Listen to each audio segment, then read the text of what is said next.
ఇల్లు నా దేహం, ఈ సంపద నా ప్రాణం. నా తదనంతరం కూడా దీన్ని నేను మాత్రమే అనుభవిస్తాను.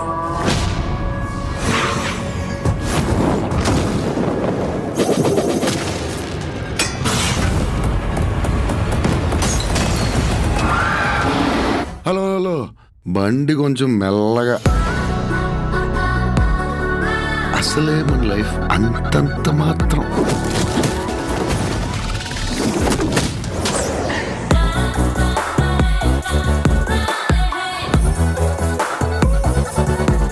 చెప్పు, చేసిన పాపమేమి?